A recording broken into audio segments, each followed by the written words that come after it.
Good evening.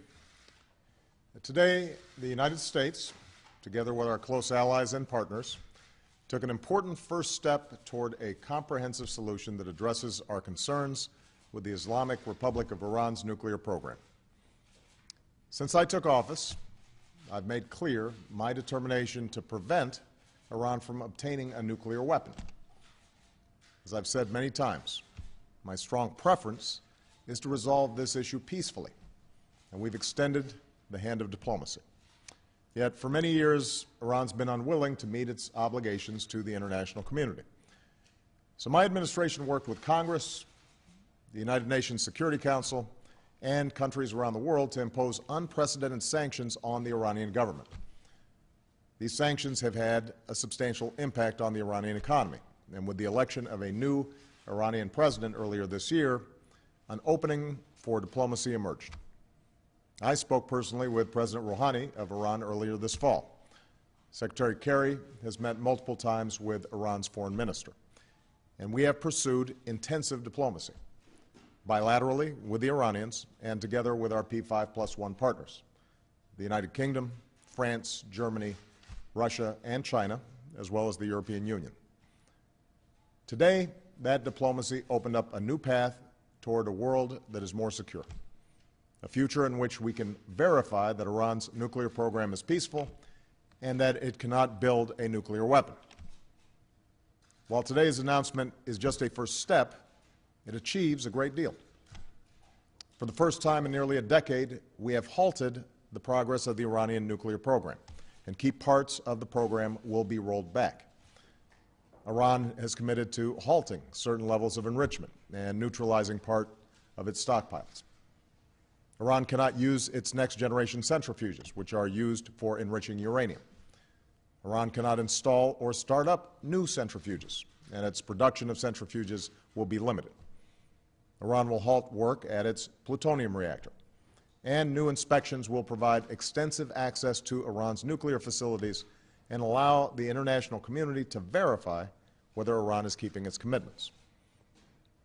These are substantial limitations which will help prevent Iran from building a nuclear weapon.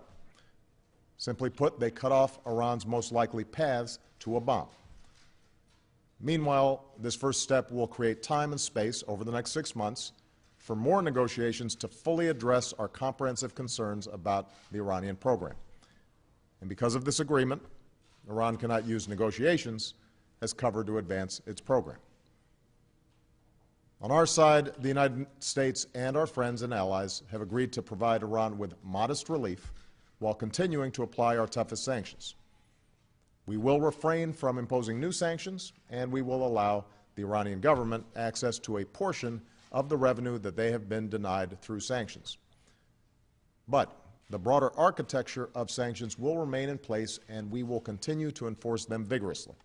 And if Iran does not fully meet its commitments during this 6-month phase, we will turn off the relief and ratchet up the pressure.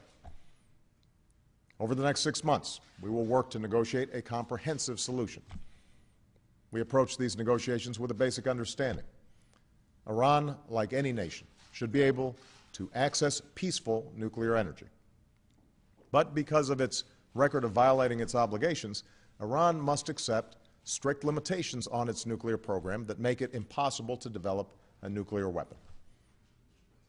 In these negotiations, nothing will be agreed to unless everything is agreed to. The burden is on Iran to prove to the world that its nuclear program will be exclusively for peaceful purposes. If Iran seizes this opportunity, the Iranian people will benefit from rejoining the international community, and we can begin to chip away at the mistrust between our two nations. This would provide Iran with a dignified path to forge a new beginning with the wider world based on mutual respect. If, on the other hand, Iran refuses, it will face growing pressure and isolation. Over the last few years, Congress has been a key partner in imposing sanctions on the Iranian government, and that bipartisan effort made possible the progress that was achieved today. Going forward, we will continue to work closely with Congress. However, now is not the time to move forward on new sanctions, because doing so would derail this promising first step, alienate us from our allies, and risk unraveling the coalition that enabled our sanctions to be enforced in the first place. That international unity is on display today. The world is united in support of our determination to prevent Iran from developing a nuclear weapon. Iran must know that security and prosperity will never come through the pursuit of nuclear weapons. It must be reached through fully verifiable agreements that make Iran's pursuit of nuclear weapons impossible. As we go forward, the resolve of the United States will remain firm, as will our commitments to our friends and allies, particularly Israel and our Gulf partners, who have good reason to be skeptical about Iran's intentions. Ultimately, only diplomacy can bring about a durable solution to the challenge posed by Iran's nuclear program.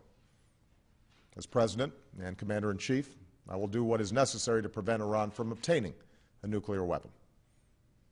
But I have a profound responsibility to try to resolve our differences peacefully, rather than rush towards conflict.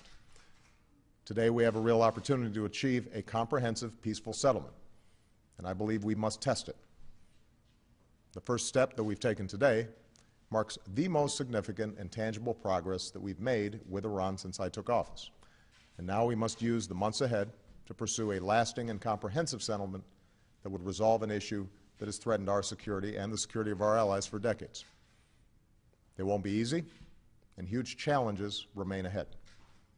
But through strong and principled diplomacy, the United States of America will do our part on behalf of a world of greater peace, security, and cooperation among nations. Thank you very much.